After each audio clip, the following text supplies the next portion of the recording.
Have you ever walked into a room so small you felt like the walls were closing in? Now, imagine living in that space, not just for a weekend getaway, but every single day of your life. This is the reality for millions of people in Japan, where apartment sizes have shrunk steadily over the past 30 years. And yet, what's truly astonishing is this. These homes don't feel cramped. They feel calm, purposeful, even beautiful. So how do they do it? How does an 82-year-old widow in Tokyo turn a 200 square foot apartment into a space that nurtures her body and soul? What ancient wisdom allows young families to raise children in homes smaller than most American garages without losing their minds? And what can we, especially those of us navigating new chapters in life, learn from a culture that has mastered the art of less but better? In the next 20 minutes, we'll uncover the secrets of Japanese small space living. Not just the clever furniture or tidy shelves, but the timeless mindset behind it all. Because this isn't just about making your home feel bigger. It's about making your life feel lighter. So, take a deep breath. And let's begin. Most of us think downsizing is a choice. In Japan, it became a necessity. Let's go back to Tokyo, 1993. Land prices were skyrocketing, families were shrinking, and city blocks were tightening like puzzle pieces. The average apartment, just over 600 square feet, and falling. By 2023, that number had dropped by nearly 20%. For millions of residents, this wasn't a design trend. It was a new way of life. One woman I met, Mrs. Akiyama, 72 years old, lost her husband and moved from the countryside to Tokyo to be closer to her grandchildren. The only apartment she could afford was a 22 square meter studio, smaller than most American garages. She told me, "At first I thought I'd lose my mind, but the space taught me to live with intention." Her story isn't rare. Japan's tight spaces forced entire generations to rethink how homes should serve people, not the other way around. And what's fascinating is that this didn't start in modern times. Back in the Edo period, 1603, 1868, homes were already built to adapt. Sliding doors, raised floors, multi-use rooms. It was all designed to make the most of limited space while keeping life in flow. Efficiency wasn't just practical, it was cultural. According to researchers at the Tokyo Housing Foundation, this mindset, prioritizing harmony, movement, and simplicity, has quietly evolved into what we now recognize as the Japanese way of living. And here's the kicker. Even as their cities grow taller and technology advances, the core idea remains the same. Your home should bend to your life, not the other way around. Now, what if I told you that the Japanese didn't just accept small spaces, they learned to love them?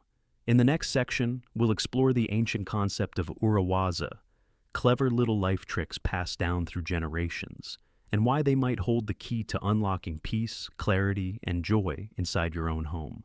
There's a Japanese word you won't find in most textbooks. It's small, quiet, almost hidden. But once you learn it, you'll start seeing it everywhere. That word is Urawaza. Loosely translated, it means secret trick or backdoor technique. But in practice, it's something much deeper. It's the wisdom passed from grandmother to granddaughter, the subtle tweaks that make daily life easier, smoother, almost magical. Like folding your futon in a single motion, or storing teacups upside down so they stay warm longer, or using a bamboo stick to clean hard-to-reach corners, years before vacuum attachments ever existed. These aren't hacks from Pinterest. They're habits rooted in centuries of observation, care, and adaptation. Historian Emiko Onuki-Tierney once wrote, "Japanese daily life is not about conquering nature, but cooperating with it." That's exactly what Urawaza does. It respects space, honors routine, and asks, how can I make this moment just a little easier? Let me share a quick story. A friend of mine, Kenji, lives in Osaka with his aging mother. Their kitchen is tiny, maybe 6 feet wide, but one day I watched them cook a full meal for 8 people, without bumping into each other once. How? Everything had its place. Every motion was intentional. A chopping board slid over the sink. A foldable table opened from the wall. Cooking tools hung within reach, not buried in drawers. It was like watching a dance. And that, in essence, is Urawaza. Not flashy, not loud, just quiet genius, born from daily life. So why should we care? Because in a world drowning in clutter and overconsumption, Urawaza reminds us that solutions don't always come from buying more, but from thinking differently. It's not about minimalism, it's about alignment between your space, your habits, and your values. And the best part? You don't have to be Japanese to practice it. In the next chapter, I'll show you how one woman transformed her 200 square foot apartment into a peaceful retreat, not with money, but with intention. You'll see how less truly can feel like more. When her husband passed away, Mrs. Akiyama didn't just lose a partner. She lost her home, her routine, and the life she had spent 40 years building. Her children, grown and busy, invited her to move closer to Tokyo so they could check on her. She agreed, but with one condition. No guest rooms, I want my own space, even if it's small. They found a 200 square foot studio in a quiet suburb. Barely enough room for a bed, a desk, and a small kitchen. Her daughter called it a shoebox. Her son worried about safety. But when I visited her 6 months later, it didn't feel like a shoebox. It felt like a sanctuary. Shoji screens filtered in soft light. A low futon sat neatly in the corner, folded away during the day. Books, photos, and tiny plants lined the windowsill. The scent of green tea lingered in the air. It was silent, but not empty. I asked her, "How did you do this?" She smiled and said, "I didn't try to fill the space. I let it breathe." Every piece of furniture served a purpose. Her table folded into the wall when not in use. Storage bins rolled out from under the floor mat. A simple curtain created a reading nook at night. But more than the furniture, it was her mindset that changed everything. "I used to think space meant freedom," she told me. "Now I know peace comes from knowing where everything belongs, including myself." That line stayed with me, because so many of us, especially as we get older, find ourselves surrounded by things we don't need, in homes that no longer reflect who we are today. Mrs. Akiyama's tiny apartment didn't just fit her physically, it fit her emotionally. It honored her past, supported her present, and gave her peace for the future. And it all began by asking one simple question: what do I truly need now? In the next section, we'll explore the design philosophy behind that transformation, how Japanese homes use space not just to fit furniture, but to support the flow of life. We'll look at the power of Ma, the space between, and how removing a single chair might bring more peace than buying a new sofa. Have you ever walked into a room and felt uneasy? Maybe it wasn't messy, but something felt off. Too many things, not enough calm, like your eyes didn't know where to rest. In Japan, they have a word for the missing piece, ma, jian. It doesn't mean space the way we think of square footage. It means the pause, the silence, the breathing room between things. It's the empty space between two chairs, the quiet wall between a window and a shelf, the deliberate decision not to fill every corner. And here's the magic. When you leave space intentionally, your home doesn't feel empty. It feels peaceful, alive, balanced. Researchers at Kyoto University's Department of Environmental Design found that homes designed with Ma in mind reduce sensory overload, lower stress, and increase feelings of clarity and control, especially in small apartments. But what does this look like in practice? Imagine your living room. Instead of placing furniture in the center, you shift everything to the edges. You create a path, a clear line of movement from the door to the window. You allow light to move freely, and you remove anything that blocks that flow. Now step back. What once felt cramped suddenly feels open. Not because you added more space, but because you honored the space that was already there. This is the Japanese blueprint for flow. Start with the human body. Watch how it moves. Then shape the room to support that movement, not restrict it. One Tokyo designer put it beautifully. A well-designed room should feel like an exhale. It's not about aesthetics, it's about energy. Because when your home flows, you flow. Your mornings begin smoother, your evenings feel quieter, and even the act of sitting down becomes a small ceremony of rest. So before you buy another shelf or rearrange another corner, ask yourself, where is the Ma in this room? Where can I give my eyes, my body, even my thoughts, a place to pause? In the next section, we'll go beyond theory. I'll show you how to turn your own home into a multifunctional sanctuary, just like the Japanese do, without adding walls, breaking the bank, or sacrificing comfort. You'll learn how to make one room feel like three, and why zoning your space might just transform your entire day. What if one room could do it all? In Japan, that question isn't hypothetical. It's a necessity. Because when you live in 200 square feet, your space doesn't just need to work, it needs to perform. That's where the magic of zoning comes in. But let's be clear, zoning doesn't mean building walls or adding dividers. It means giving each part of your day its own corner, its own identity. Picture this. In the morning, your table is a quiet breakfast nook. By afternoon, it becomes your writing desk. At night, it folds away as you roll out a futon and turn the same space into your sleeping sanctuary. One room, 3 lives, no clutter, no confusion. Japanese homes are masters of this rhythm, and they do it using simple, thoughtful tools. A rug to mark the dining zone, a curtain to hint at privacy near the bed, a lamp that transforms a corner into a cozy reading space, a foldable desk that disappears when you're done.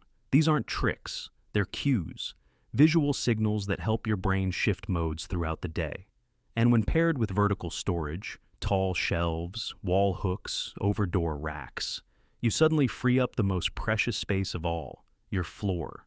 According to Tokyo Interior Research, building upward instead of outward increases usable space by up to 30%. That means more room to move, stretch, breathe. Let me tell you about Mark, a retired school teacher in San Diego, who emailed me last year. He had just moved into a small guest house behind his daughter's home. "It's tiny," he wrote, "and I was worried I'd feel trapped." But after watching a few videos on Japanese zoning, he rearranged everything. One wall became his music corner with a foldable keyboard. A futon replaced his bulky bed. A curtain tucked behind a bookshelf gave him privacy when guests visited. And he used a single lamp to change the mood from day to night. "I don't miss space," he said. "I found clarity." And that's what zoning offers, mental clarity in physical form. It's not about pretending your home is bigger. It's about designing it to reflect your rhythm, your needs, your season of life. In the next section, we'll go even deeper into this idea by exploring how the Japanese rethink storage, not just as a place to put things, but as a strategy to protect your peace. You'll discover how hidden shelves, forgotten corners, and even the space under your bed can unlock more freedom than you ever thought possible.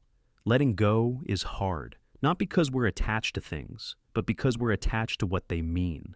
That old teacup, your mother's, the faded photo album, your children's laughter frozen in time, the sweater you haven't worn in years, it still smells faintly like your first trip to the mountains. So, when people say just declutter, it can feel like erasing your own story. But in Japan, the process is different. It's not about tossing things, it's about honoring them. Enter the philosophy of Danshari, a quiet revolution in how Japanese people relate to their belongings. The word breaks into 3 ideas. Dan, to refuse what you don't need. Sha, to dispose of what no longer serves you. Ri, to separate from attachment. But here's the key. You don't do this all at once.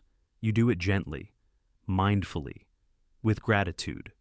Mrs. Akiyama, the woman we met earlier, showed me a drawer one afternoon. Inside were only 5 items: a silk scarf, a postcard, a tiny tea tin, an old photograph, and a pair of glasses. "These are my memories," she said. "Everything else is a tool." Her home wasn't empty, it was intentional. And that's the beauty of the Japanese approach. They don't confuse memory with material. They don't measure love by how much you keep. Instead, they ask, does this object support who I am today? Or is it holding me in a version of myself that no longer fits? Researchers at the Nippon Institute of Life Design found that people who declutter monthly, not massively, just gradually, report lower stress and greater satisfaction with their homes. And this isn't about minimalism, it's about maintenance, a quiet form of self-care that says, I deserve a space that feels like today, not just yesterday. So if you're surrounded by boxes of someday, consider this. You don't have to let go of everything. You just have to choose what still belongs in this chapter of your life. In the next section, we'll move from philosophy to practice, stepping into the heart of the home, the kitchen and bathroom. You'll see how Japanese design transforms the smallest rooms into the most efficient ones, using clever layouts and multi-use tools that make every inch count. We often think of the kitchen and bathroom as the hardest places to downsize.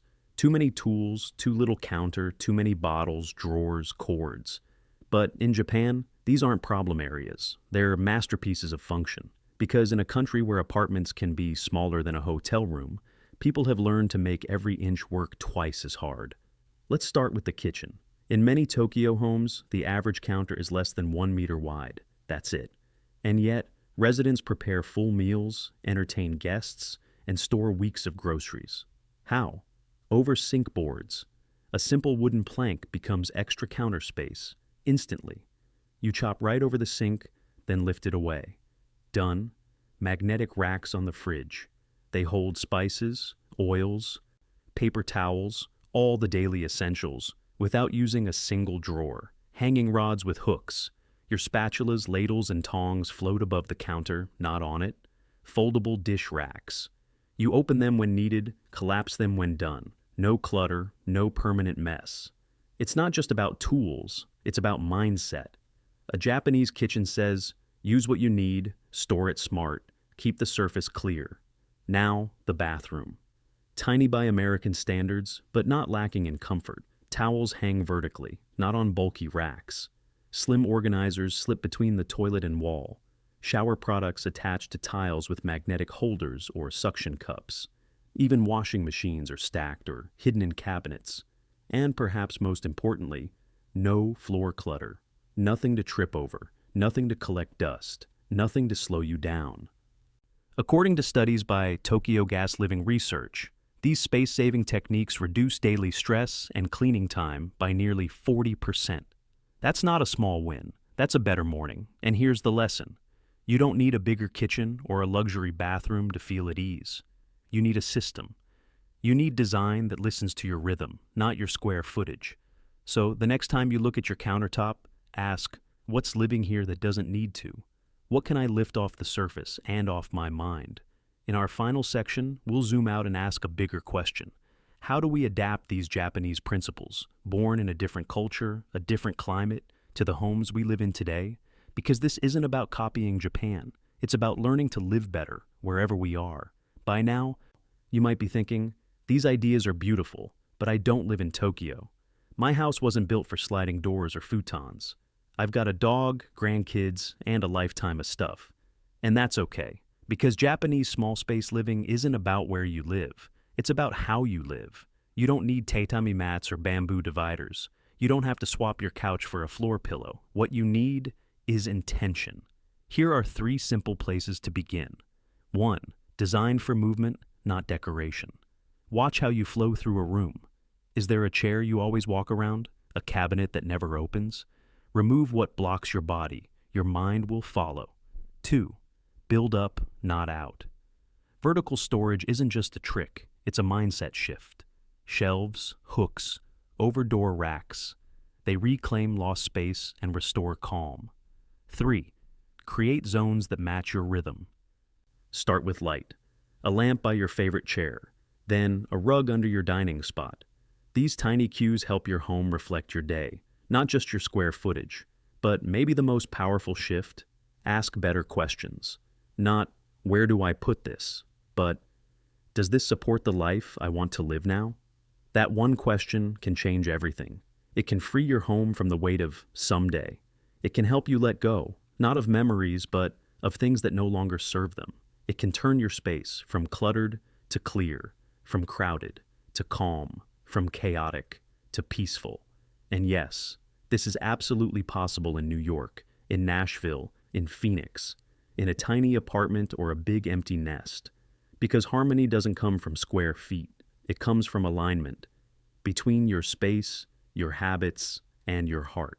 So, if this journey inspired you, imagine how many others are asking the same quiet questions. Share this video with someone who might need it. And if you want more stories like this, real solutions from real cultures around the world, subscribe. There's so much more to explore. Let's keep walking through it together.